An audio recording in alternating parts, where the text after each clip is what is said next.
Global cinema అయిపోతుంది కదా sir, RRR కూడా అంత స్థాయికి తీసుకెళ్లారు.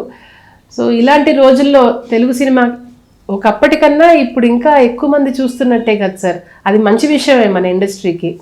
సో మీరు బయటికి వెళ్ళినా, మీరు వేరే కంట్రీస్కి వెళ్ళినప్పుడల్లా తెలుగు వాళ్ళని కలిసినప్పుడు అంటే what are you feeling about this Indian cinema? కాదండి, పరభాషల్లో ఇంకోటితో తీస్తేనన్నా మన గురించి, ఇప్పుడు నేను ఏ స్టేట్లోకి వెళ్ళినా కానీ నన్ను గుర్తుపడతారు. అవును, ప్రపంచంలో ఎక్కడికి వెళ్ళినా కానీ, ఎయిర్పోర్ట్లో దిగం కానీ ఎవడో ఒకటన్నా సరే ఏమన్నా మీరు కోటగారు కదా అంటాడు ఎవడెవడు. అవును సార్, నాకట్ట అవుతుంది మరి.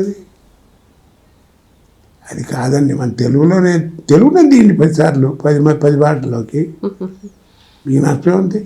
700-800 కోట్లు పెట్టి ఒక సినిమా తీసే బదులు ఒకే సినిమా అందరిని పెట్టి ఎవరిని పెట్టి అది ఆ భాషలో తీయండి, అన్ని భాషలో డబ్ చేయండి. ఎవరు చేయలే.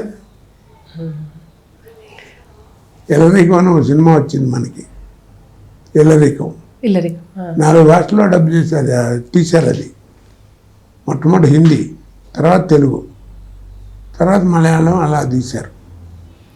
ఈ మాట మీరు చెప్తున్నారు కాబట్టి ఇప్పుడు సెన్సేషన్ చేస్తున్న కల్కి సినిమా గురించి కూడా చెప్పండి సార్. నేను చూడలేదండి,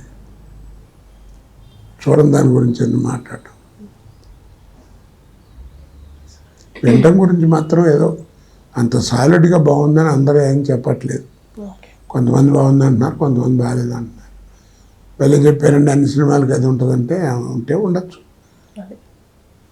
ఈ మధ్య కాలంలో మీకు బాగా నచ్చిన సినిమా ఏమన్నా? నేను సినిమాలు చూస్తే కదండి. అంతేనా? థియేటర్కి వెళ్ళి సినిమా చూసి లేదా టీవీలోనే కొత్త సినిమాలు చూసి ఎన్నేళ్ళు అయిందో. How do you prefer spending your time sir? Shoot మీకు లేనప్పుడు, బిజీగా లేనప్పుడు? అప్పుడు బిజీగా ఉన్నప్పుడు నాకేం తెలియలేదండి. ఇప్పుడు ఏంటంటే పని లేక ఒంటరిగా కూర్చోవడం, రోజు 100-150 మంది మధ్యలో యాక్ట్ చేసేవాడిని.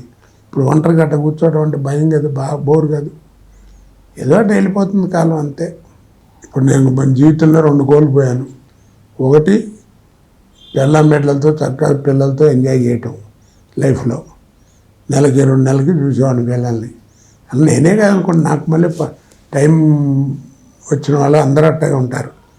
అందరూ అలాగే అనిపించుంటారు. ఏం బహుమానం అనిపించలేదా, బ్రహ్మానందం లేదా, అందరూ ఉన్నారు.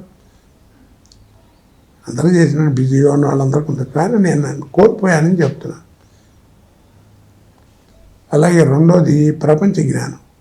నాకేం లేదు. పొద్దున్నే 7ంటికి రంగు కొట్టుకోవడం, వెళ్ళడం, కెమెరా ముందు కూర్చోవడం, యాక్షన్, కరెక్ట్, ఇవే తప్ప నాకు అసలు ప్రపంచంలో ఏం జరుగుతుంది ఏమో తెలియదు.